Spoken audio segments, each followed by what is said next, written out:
ఈటలకు shock ఇచ్చిన కేసీఆర్ పై Etela garam garam. CM KCR సడీసప్పుడు లేకుండా కొందరు మినిస్టర్లతో అర్జెంట్ మీటింగ్ పెట్టారు. ఉన్నట్టుండి ప్రగతి భవన్లో హడావిడిగా భేటీ అయ్యారు. వారితో కలిసి లంచ్ చేసి పలు రాజకీయ అంశాలపై చర్చలు జరిపారు. కానీ సీనియర్ మినిస్టర్ అయిన ఈటల రాజేందర్ను మాత్రం మీటింగ్కు పిలవలేదు. ఇది టీఆర్ఎస్లో పెద్ద ఎత్తున చర్చకు దారితీసింది.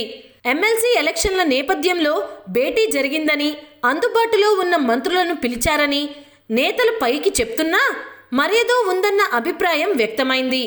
ఈ మధ్య వరుసగా ఎలక్షన్లలో ఎదురుదెబ్బలు తినడం, కేటీఆర్ను సీఎం చేస్తారనే ప్రచారాలు, సొంత లీడర్లపై కేసీఆర్ అగ్గిమీద గుగ్గిలమైన తీరు వంటి వాటి నేపథ్యంలో ఇప్పుడీ అర్జెంట్ మీటింగ్ ప్రాధాన్యం సంతరించుకుంది.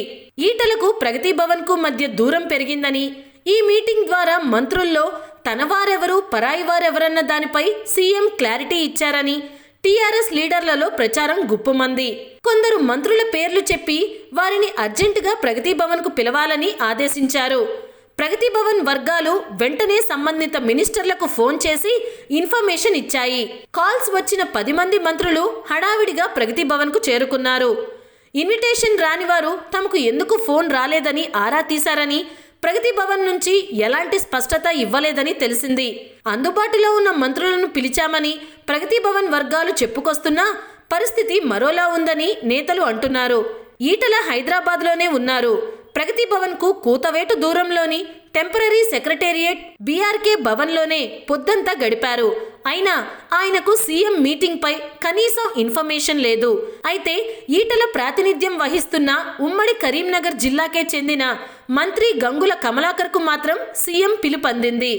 ప్రగతి భవన్ మీటింగ్కు ఎందుకు వెళ్లలేదని మీడియా ప్రతినిధులు ఈటల వద్ద ప్రస్తావించగా, మీటింగ్ ఎందుకోసమో తెలియదు, నన్ను పిలవలేదు, పిలిస్తే వెళ్లేవాడిని కదా అని సమాధానమిచ్చారు.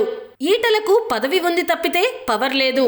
ఆయన మాటను ఆఫీసర్లు కూడా వినడం లేదు. హెల్త్ డిపార్ట్మెంట్కు చెందిన పనులను నేరుగా ప్రగతి భవన్ నుంచే మానిటరింగ్ చేస్తారు.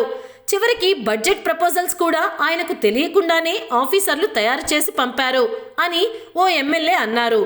కొంతకాలంగా ఈటలను కేసీఆర్ విశ్వసించడం లేదన్న ప్రచారం ఉందని, ఇటీవల టీఆర్ఎస్ భవన్లో కేసీఆర్ గరం గరం కావటం కూడా పరోక్షంగా ఈటలను ఉద్దేశించిందేనని పార్టీ వర్గాల్లో చర్చ జరుగుతోంది.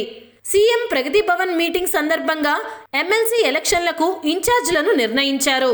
కొందరు మంత్రులకు ప్రయారిటీ ఇచ్చారు.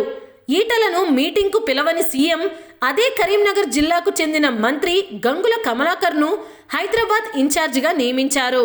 చాలా రోజులుగా సిద్దిపేటకే పరిమితమైన హరీష్ రావు కూడా కీలకమైన రంగారెడ్డి జిల్లా బాధ్యత, మంత్రి ప్రశాంత్ రెడ్డికి మహబూబ్ నగర్ ఇన్ఛార్జ్ బాధ్యత ఇచ్చారు. సీఎం మీటింగ్కు గంగుల హరీష్ రావుతో పాటు తలసాని శ్రీనివాస్ యాదవ్, మహమ్మద్ అలీ, సబితా ఇంద్రారెడ్డి, మల్లారెడ్డి, నిరంజన్ రెడ్డి, శ్రీనివాస్ గౌడ్, వేముల ప్రశాంత్ రెడ్డి, ఎంపీ కేకే హాజరయ్యారు. ఎలక్షన్లు జరిగే జిల్లాల్లోని మంత్రులతో సమన్వయం చేసుకుంటూ టీఆర్ఎస్ క్యాండిడేట్ వాణీదేవిని గెలిపించాలని సీఎం ఆదేశించారు. సీఎం ఇంట్లో మినిస్టర్ల లంచ్కు ఈటలను పిలవకపోవటం కలకలం రేపుతోంది. అయితే నిన్న మొన్నటిదాకా తన కొడుకు కేటీఆర్ని సీఎం చేయాలని భావించిన కేసీఆర్కి ప్రతిపక్షాల వైపు నుండి తన కొడుకు కేటీఆర్ని కాదు ఈటలను సీఎం చేయాలి అనే వాదన గట్టిగానే వినిపించడంతోనే కేసీఆర్ ఈటలకు ప్రాధాన్యం తగ్గించే కుట్రలో భాగంగానే ఈటలను దూరం పెడుతున్నారు అని గుసగుసలు వినిపిస్తున్నాయి. గతంలోనూ కేసీఆర్ హరీష్ రావు తన కొడుక్కి పోటీకి వస్తాడని హరీష్ రావుని సిద్దిపేటకే పరిమితం చేసిన విషయం తెలిసిందే. ఇప్పుడు ఈటల వంతు వచ్చింది అనే విమర్శలు జోరుగా వినిపిస్తున్నాయి. హాయ్ ఫ్రెండ్స్, మా టుడే టుమారో యూట్యూబ్ ఛానల్ చూస్తున్నందుకు చాలా థ్యాంక్స్. మరిన్ని లేటెస్ట్ వీడియోస్ కోసం వెంటనే సబ్స్క్రైబ్ చేయండి. అలాగే ఈ బెల్ని కూడా రింగ్ చేసేయండి. మా నోటిఫికేషన్స్ అన్ని మీ మొబైల్లో వస్తాయి. అలాగే మా వీడియోస్ మీకు నచ్చితే లైక్ చేయండి, షేర్ చేయండి, నచ్చకపోతే కామెంట్ చేయండి.